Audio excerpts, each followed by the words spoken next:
कौन से रिप्लेस या ग्रीसिंग करने के लिए सबसे पहले आगे की हेडलाइट हो गई, हैंडल बार हो गया, शॉकर्स, अलॉय, कैलिपर और भी चीज़ें को रिमूव करना पड़ेगा। तो स्टेप बाय स्टेप रिमूव करते आप ध्यान से देखना किस तरीके से रिमूव करना है। तो असेंबली को रिमूव करने के लिए सबसे पहले यहाँ के दोनों स्क्रू, बाद में यहाँ पे 8 नंबर के स्क्रू अपने बोल्ट है इसे, तो ये बाहर आ जाएगा इजीली। तो देखो हेड जो है रिमूव हो चुका है, यहाँ के दोनों स्क्रू हो गए, बाद में 10 नंबर के यहाँ पे दोनों बोल्ट्स होते, तो इसे रिमूव करने के बाद देखो अभी एक्सपोज हो चुका है। सो यहाँ पे जितने भी कनेक्टर है सबको रिमूव करना पड़ेगा। तो सबसे पहले यहाँ की नंबर प्लेट और उसकी असेंबली को रिमूव करना है, ताकि जो वहाँ पे वो पैनल है वो रिमूव हो पाए, और जो मीटर की केबल है इसे हम रिमूव कर पाए इस कपलर को। सो सबसे पहले इसे ओपन करना, बाद में हेड को रिमूव करना। तो देखो अभी बाइक का हेडलाइट पूरा बाहर आ चुका है, देखो यहाँ पे हेडलाइट है। और एक चीज़ कि आप जिप टाई और कटर लेके रखना, ताकि जो यहाँ पे जिप टाई की ज़रूरत पड़ेगी आपको बाद में। अभी डायरेक्टली इसका हैंडल हम रिमूव करेंगे, नहीं तो जो अपना आगे की पूरी असेंबली उसे रिमूव कर देंगे तो हमारा काम ख़त्म हो जाएगा। शॉकर को रिमूव करने के लिए देखो यहाँ पे दो एलन की, एक यहाँ है एक दूसरे जगह। बाद में यहाँ पे बोल्ट से बड़े वाले, ये देखो ये जो बोल्ट है इसे भी रिमूव करना पड़ेगा। बाद में हमारा जो अलॉय व्हील है इसे, और जो कैलिपर है इसे भी रिमूव करना पड़ेगा। तो यहाँ पे पूरी असेंबली रिमूव हो चुकी है, देखो हेड, व्हील, शॉकर्स, और वो रहा हमारा कैलिपर। और हमारा डिस्क ब्रेक ब्रेक जो है उसे भी रिमूव करना पड़ेगा ताकि फ्री हो सके। तो अभी सिर्फ ये एक बड़ा नट है इसे रिमूव करना है, बाकी सब। और देखो इसकी कौन सेट की प्रॉब्लम क्या थी कि बीच में ना अटकता था, इस तरीके से यहाँ पे अटक जाता था। तो मैंने क्या किया, अभी नट लूज़ किया तो प्रॉब्लम सॉल्व हो गई, बट अभी इसे इतना खोला है तो इसे अभी ग्रीसिंग करना ही पड़ेगा। तो देखो आपका अगर टाइट वगैरह जाता है हैंडल तो आप एक बार लूज़ करके देखना, मे भी आपकी प्रॉब्लम सॉल्व हो जाए, या खोल कर आप चेंज भी कर सकते हो कॉन्सेप्ट को। तो ये देखो अभी ये पूरी तरीके से खुल चुका है, ये देखो हमारा ये ऊपर से निकल भी चुका है, आसानी से निकल जाता है। ये देखो ऊपर का टी है ये देखो इसका एक कपलर निकालेंगे तो ये भी अलग हो जाएगा।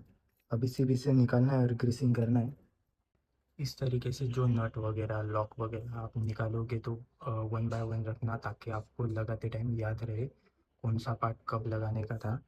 और अपना ये चेक नट है, इसे थोड़े सा आपको प्रेशर लगाना पड़ेगा ताकि ये इजीली खुल पाए।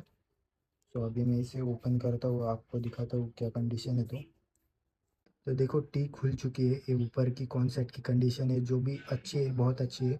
और जो मुझे मालूम था कि एक कॉन्सेप्ट सूख चुका है वो था नीचे वाला।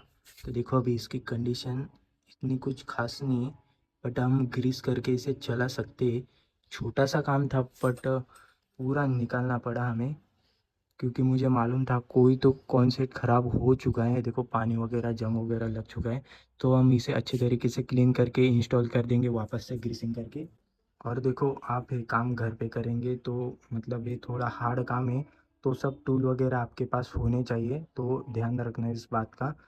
तो अभी हम इसे ग्रीसिंग करेंगे अच्छे तरीके से। और एक बात, अगर आपकी कौन सेट की हालत वाकई ज़्यादा ही मतलब ख़राब है तो आप उसे चेंज ही कर देना। और इसकी प्राइस आती है 500 के आसपास। सो एक बार चेक कर लेना। और देखो देखो इसकी कंडीशन ख़राब हो चुकी है, इसके वजह से हैंडल अटक रहा था बीच बीच में, देखो यहाँ पे। तो हम कोशिश करेंगे इसे क्लीन करके इंस्टॉल कर देंगे। इसे मैंने डीजल में अच्छे तरीके से डिप कर लिया है, अभी इसे क्लीन करके लगा दूंगा मैं, अच्छे तरीके से ग्रीसिंग कर दूंगा तो। और जो अपना मतलब इसके ऊपर का जो होता है कॉन्सेट के आसपास, तो उसे भी हम डीजल से अच्छे तरीके से क्लीन कर देंगे। थोड़े दिन तो काम आराम से चल जाएगा, बट बाद में मैं इसे ओरिजिनल कॉन्सेट से रिप्लेस कर दूंगा। तो ये देखो कॉन्सेट अच्छे तरीके से क्लीन हो चुका है।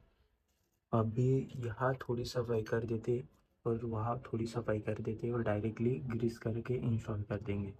जगह को भी मैंने अच्छे तरीके से डीजल की मदद से क्लीन कर दिया, और देखो इसे भी अच्छे तरीके से क्लीन कर दिया है। जो कॉन्सेट है उसे भी मैंने अच्छे तरीके से क्लीन कर दिया है। थोड़े दिन और चल जाएगा, 5-6 महीने आराम से चल जाएगा ये कॉन्सेट। सो मतलब जिसका हैंडल का ज़्यादा प्रॉब्लम आता है या अटक अटक के चलता है, देखो यहाँ पे डॉट से, तो इसके वजह से क्या होता है कि गाड़ी का हैंडल जो है जाम हो जाता है, या आवाज़ करता है कट कट करके, तो आपको उस कंडीशन में पूरा कॉन्सेप्ट चेंज करना पड़ेगा। सो उसे जल्दी से चेंज करवा लेना, नहीं तो बाद में प्रॉब्लम देगा इस तरीके से। तो देखो मैंने यहाँ पे अच्छे तरीके से ग्रीसिंग कर दी। देखो यहाँ पे भी मैंने अच्छे तरीके से ग्रीसिंग कर दी है। देखो जो हमारी बेरिंग थी उसे भी इंस्टॉल कर दिया। और ज़्यादा ग्रीसिंग करना, देखो यहाँ पे भी मैंने ग्रीसिंग कर दी अच्छे तरीके से। देखो यहाँ पे भी अच्छे तरीके से ग्रीसिंग कर दी। और अच्छे तरीके से ग्रीसिंग करना, कोई प्रॉब्लम नहीं, आप ज़्यादा भी ग्रीसिंग कर सकते हो। देखो अच्छी वाली ग्रीस का भी यूज़ करना ज़रूरी होता है इन सब चीज़ों में। सो अभी डायरेक्टली हम टी को इंस्टॉल कर देंगे इसके अंदर। ग्रीसिंग वगैरह प्रॉपर हो चुकी है। तो देखो यहाँ की अपर टी जो है लग चुकी है।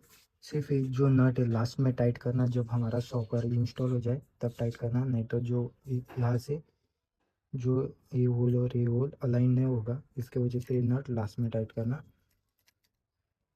और जिस तरीके से खोला है उसी तरीके से लगाना, वाइसर वगैरह सब। उसका एक वीडियो बना के रखना ताकि आपको याद आए।